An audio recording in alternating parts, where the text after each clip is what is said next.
Assalamualaikum warahmatullahi ta'ala wabarakatuh. Salam sejahtera. The delegates of the conference, I'm Dr. Siti Suriani Othman from Universiti Sains Islam Malaysia. So I would like to present the presentation here for today, and I will share my screen first.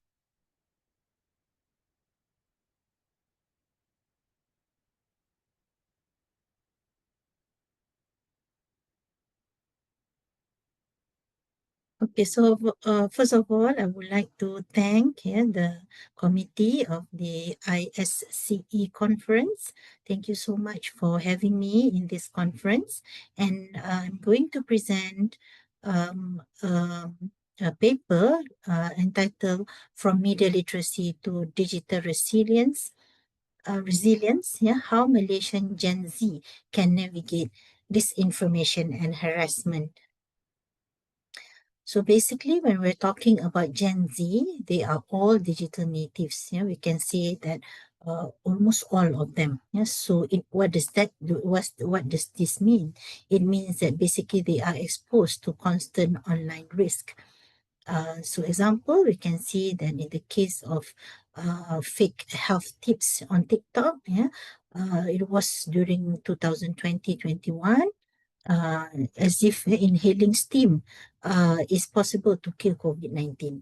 And then they are also exposed to online sexual harassment on Instagram as well. So those are some examples.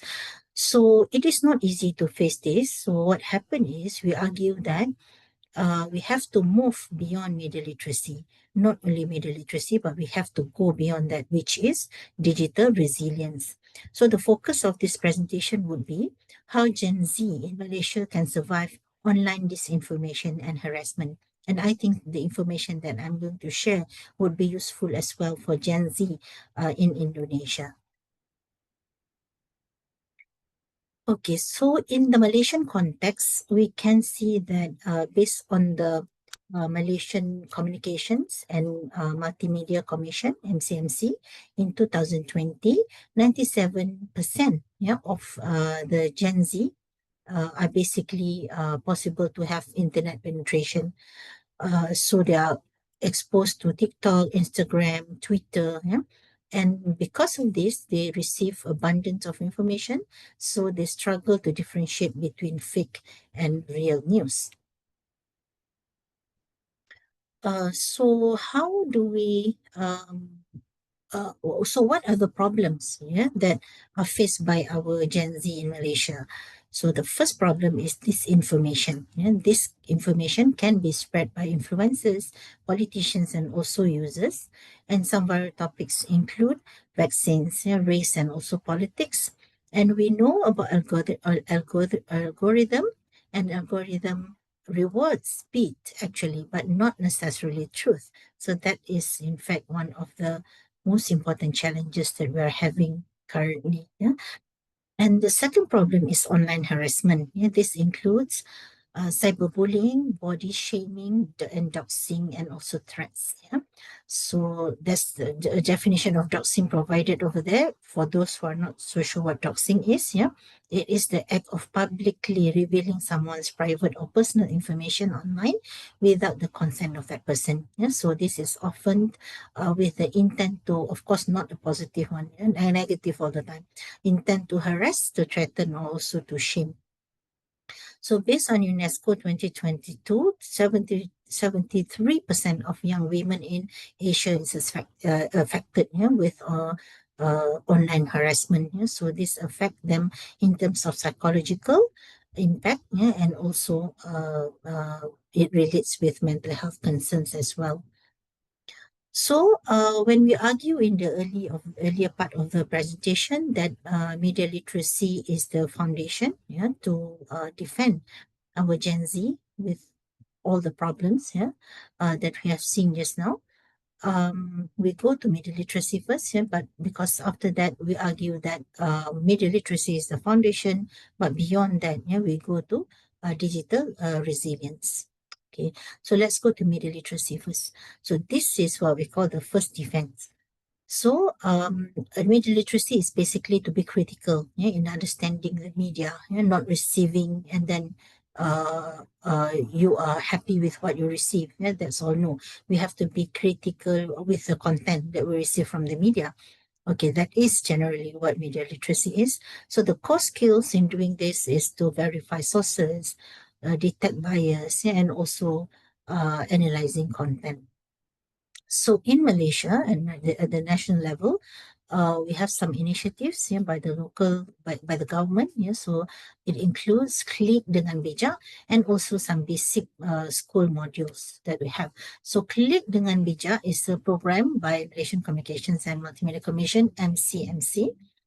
So they have various programs here, such as interactive quizzes, crossword puzzles, and workshops, and also school outreach to educate users or the students um, um, related to media literacy. Yeah, so they are also open, yeah, to discuss, yeah, and to be exposed with topics related to internet safety, privacy settings, phishing, and also cyberbullying. And also, there are some schools, yeah, that have actually started to integrate media literacy components into their curriculum, teaching students basically how to critically evaluate online content, also how to recognize bias, and to practice responsible sharing as well. Okay, so let's go to the next stage, that is called digital resilience. So basically, we argue here that media literacy itself is a very good, important foundation, but we have to have this backup or a more advanced level of defending ourselves, especially the Gen Z, because of so many threats, yeah, online that we are facing now. So we go to the next one, which is digital resilience. So basically, digital resilience is the ability to learn how to recognize, to manage, yeah, and to recover from online risk, which includes cyberbullying, disinformation, and also privacy violations through a combination of emotional, social, technical, and critical thinking skill. So we need this, yeah, because we have like so many threats that we don't have to face before, especially if you are at my age, yeah, so a bit old, yeah, so not the Gen Z, of course. So it is our challenge is different. Gen Z challenges are different, yeah. So now the Gen Zs are threatened by cancel culture, trolling, and also deepfakes, something that we don't have. When I was 20, we don't have this threats, yeah, before. Cancel culture, so what is it? And basically, the social practice of publicly calling out, boycotting, yeah, or withdrawing supports from individuals, brands, or institutions.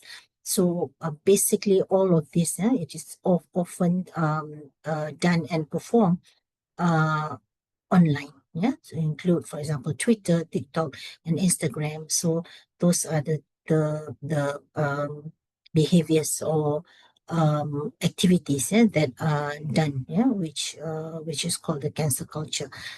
Trolling as well. Yeah? Trolling is to intentionally posting inflammatory, offensive, or provocative messages online, and with, of course, the aim is not positive, to provoke reactions, to upset others, yeah, and also to disrupt conversations. And also deepfake is the manipulation, yeah, where the AI is used to basically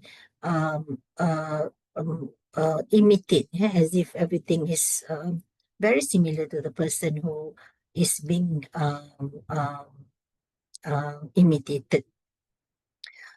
So all this, yeah, we don't have this before, and because of all these different activities that contribute to uh, negativity, basically, we can say, if it is not used to positivity, it will lead to a lot of negative things, and the impact is much more um, high, yeah, as compared to during our time before we don't have deepfake. Yeah, so that's the reason why we feel that digital resilience is very, very important. Yeah, besides media literacy alone. So these are some of the traits, yeah, of digitally resilient Gen Z. First is to be calm. come under viral pressure. Second is to understand, when to unplug, and then able to use reporting or muting blocking tools, and also to practice safe, ethical digital habits. So those are some important traits, of digitally resilient Gen Z. And then we suggest some strategies at individual level, where it is not difficult, but if we don't do it, um, it won't be something that can become a culture. So at individual level, it is important for us to start to do this. So what we should do is pause before sharing, practice digital hygiene, build empathy and also self-regulation, and protect boundaries and personal data.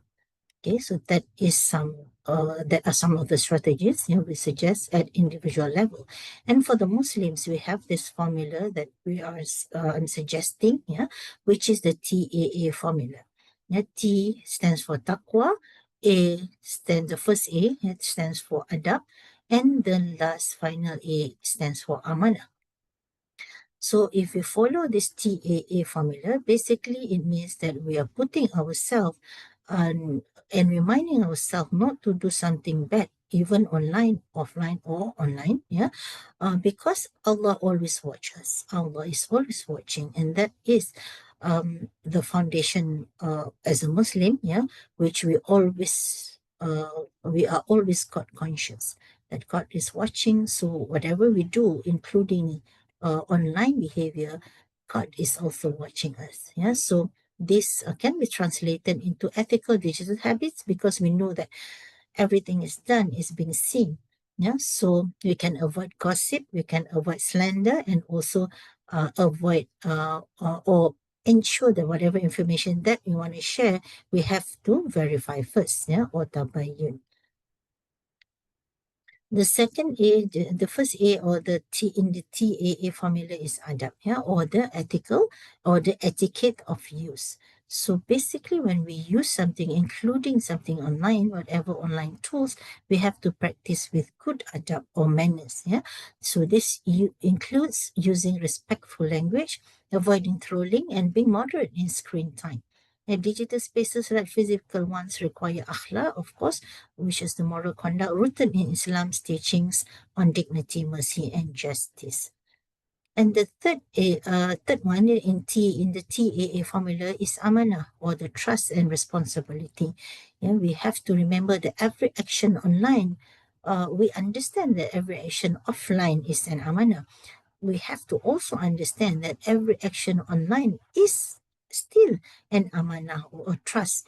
Yes, so when we share information, we manage personal data, and when we interact with others online, so that should reflect trustworthiness, which is a core value in Islam.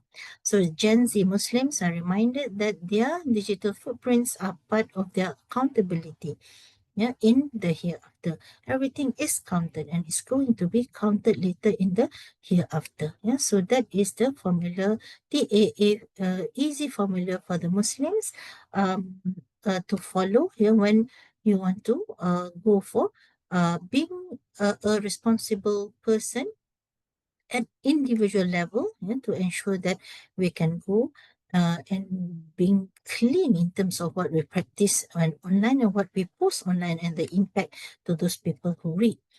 And the strategies at institutional and media is, of course, at schools level, we go for practice-based literacy. And at universities level, we go for digital ethics and well-being. And at media organization level, we go for proactive debunking and also engaging Gen Z audiences. Okay, so as the conclusion, we argue that media literacy is the foundation to ensure that we are critical with the information that we receive from the media, be it the mass media, be it the social media. But we argue that digital resilience is the future. So we have to be digitally resilient, especially the Gen Z. If you want to be digitally resilient, you have to be ethical at the same time, and also give positive impact on your online activities to yourself and also to other people. And then collaboration between individuals, institutions, and media is really important in order for us to ensure that there is a positive online environment to our Gen Z in Malaysia and also in Indonesia. So these are some of the references used.